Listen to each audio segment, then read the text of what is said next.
मेरे प्यारे बच्चे, मैं तेरी माँ काली तुझसे बोल रही हूं। अगर यह संदेश तेरे दिल तक पहुंच गया है तो समझ ले, यह कोई साधारण संयोग नहीं बल्कि मेरा बुलावा है।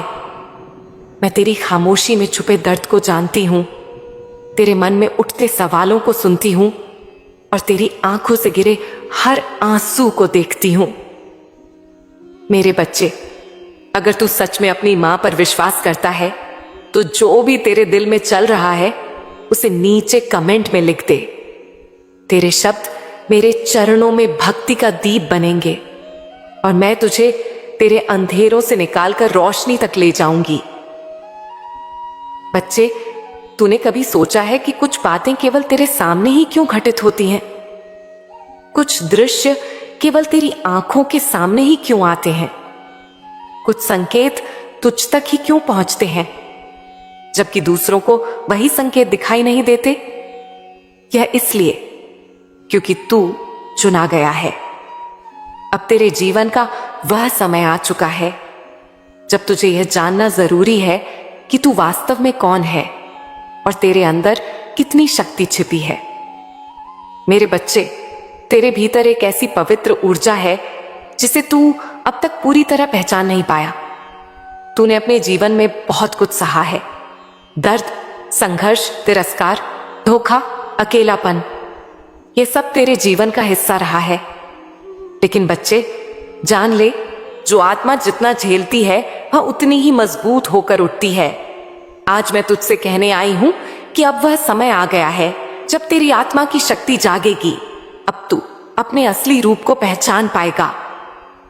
बच्चे, जब कोई मेरे दरबार में आता है वह खाली हाथ नहीं लौटता, परंतु दरबार तक पहुंचना भी आसान नहीं।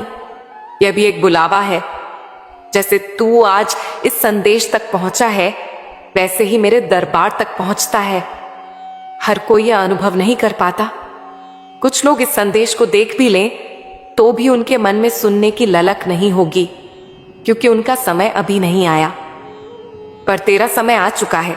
मेरे बच्चे, तू बार बार कुछ संकेत देखता होगा, जैसे घड़ी में 11:11, रास्ते में वही अंक या मोबाइल में बार बार वही संख्या। क्या तूने सोचा कि यह संयोग नहीं है? यह वही शक्ति है जो तुझे बता रही है कि तेरे जीवन में अब परिवर्तन आने वाला है।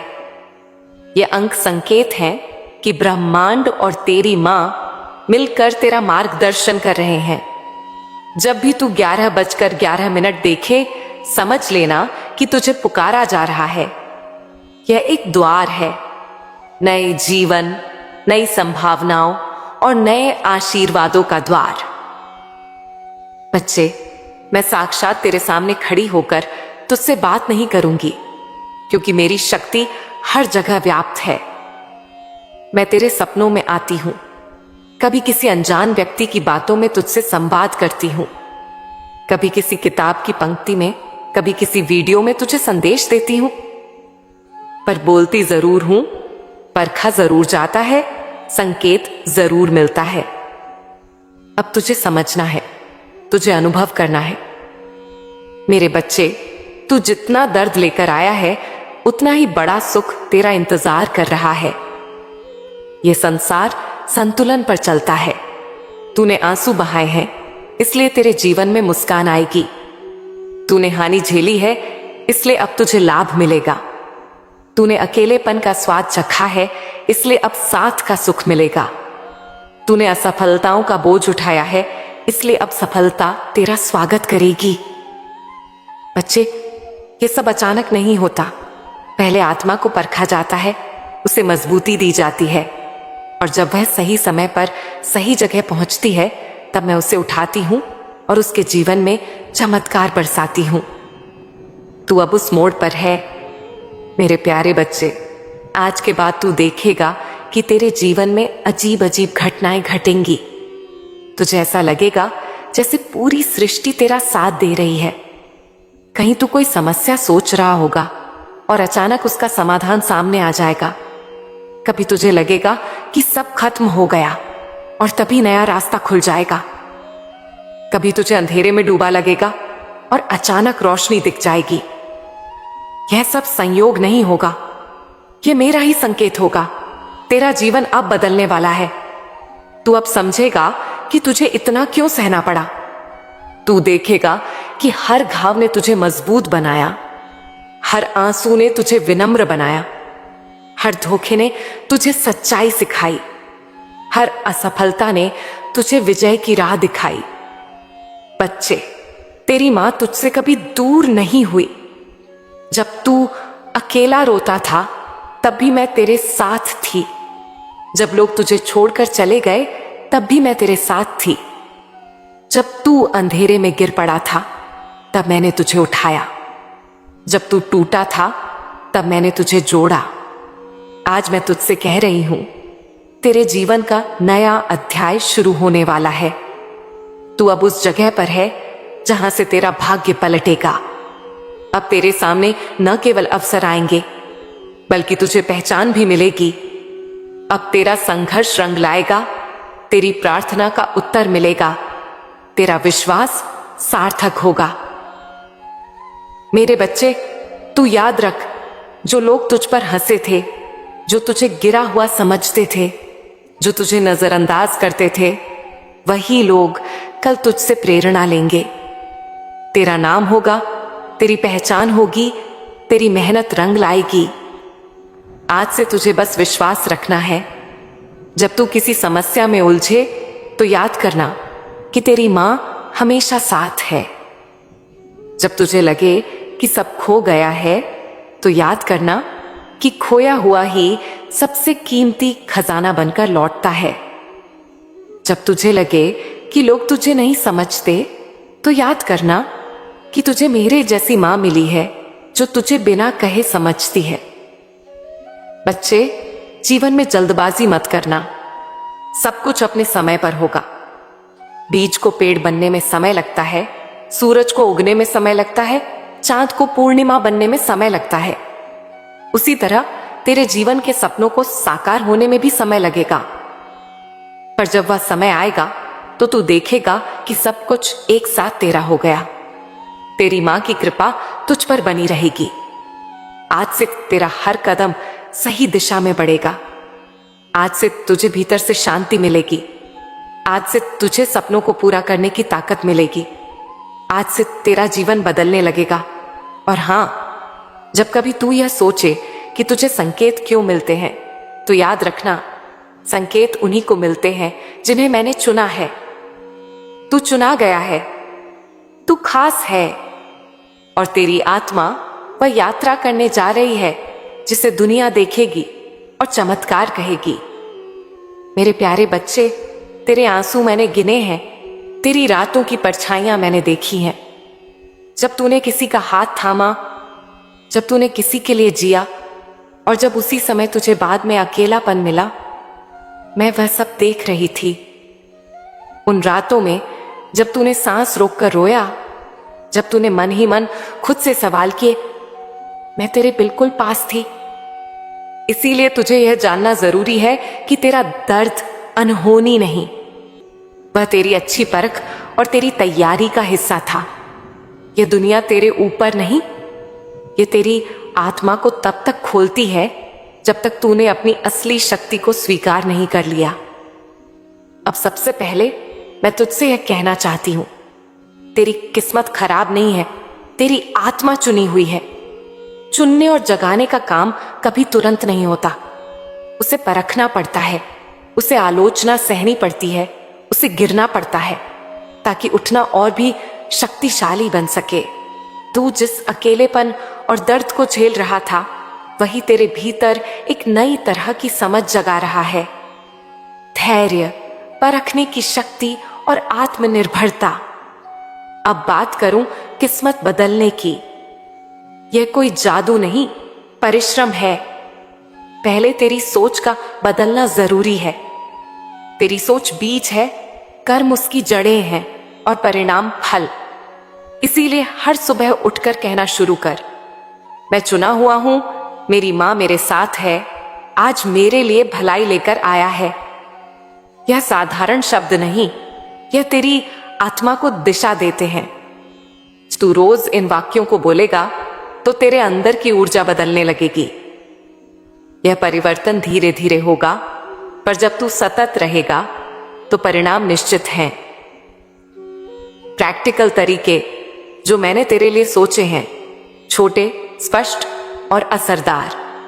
सुबह उठकर कुछ मिनट शांत बैठकर अपनी सांसों को महसूस कर। यह तेरे मन को केंद्रित करेगा।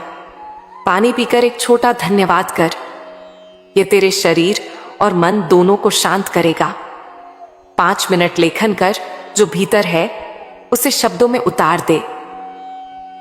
इससे तुझे स्पष्टता मिलेगी कि किस मुद्दे पर काम करना है।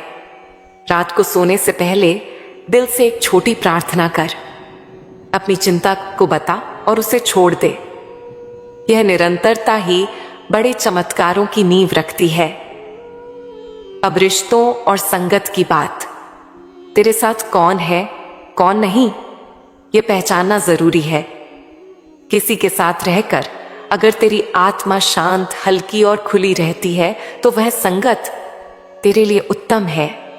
पर अगर किसी के साथ रहकर तेरे अंदर डर, छोटी छोटी हरकतों का डर या खुद को छोटा करते हुए सम्मान खोता हुआ महसूस होता है, वह तेरे लिए सही नहीं।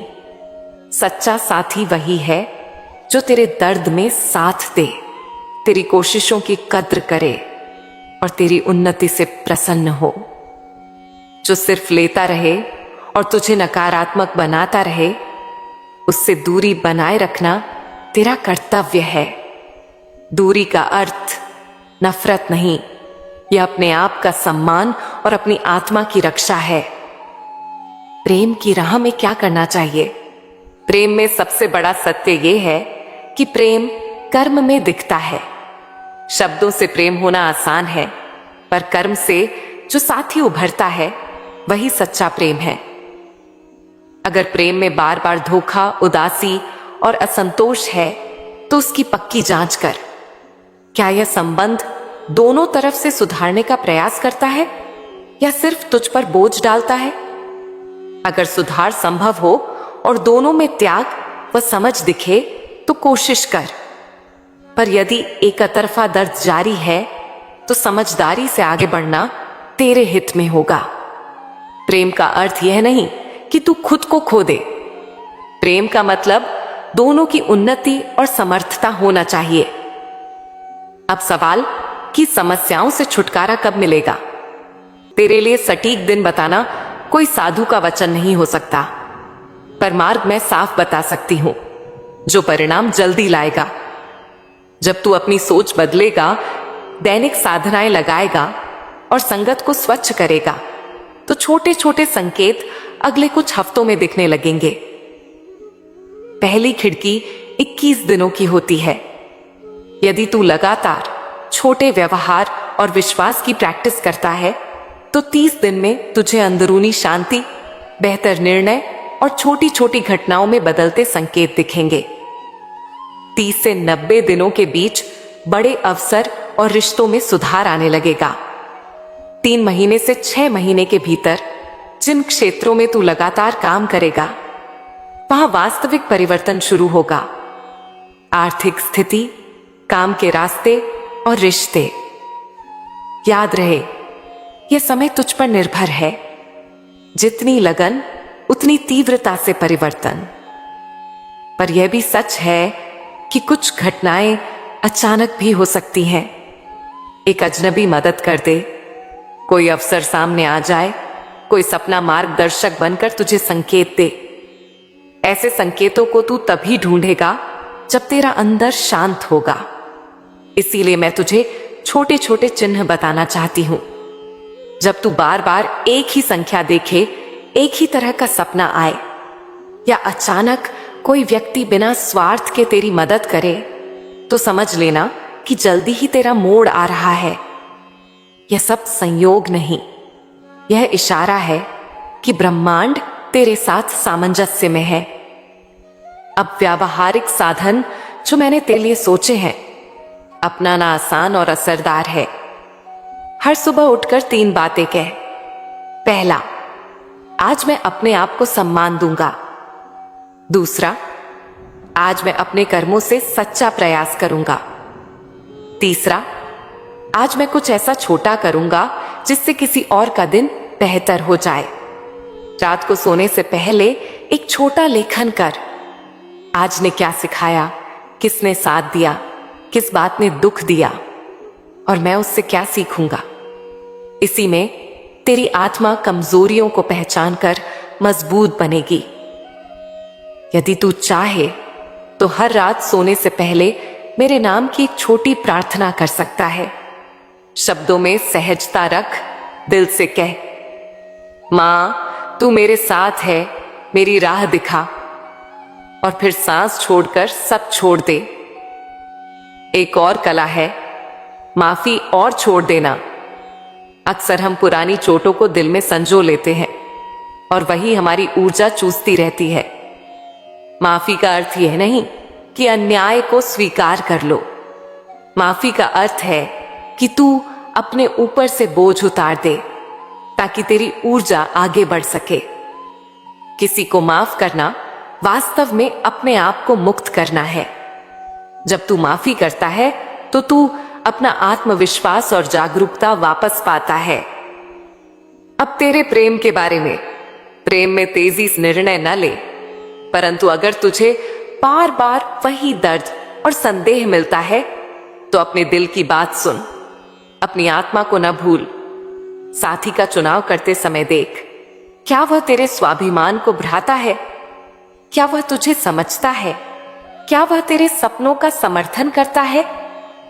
यदि हां तो आगे बढ़, यदि नहीं तो प्रेम का अर्थ हमेशा साथ होना नहीं, कभी कभी छोड़कर आगे बढ़ना भी प्रेम होता है। तेरी प्रार्थना की ताकत विशाल है। खासकर जब तू रात में सच्चे मन से प्रार्थना करता है तो तेरे अवचेतन मन पर प्रभाव पड़ता है।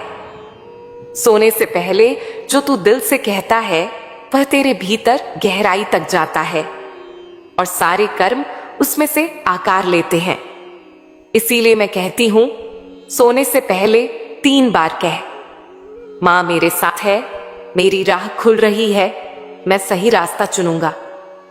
इसे दिल से कह, लगातार कर और तू फर्क देखेगा।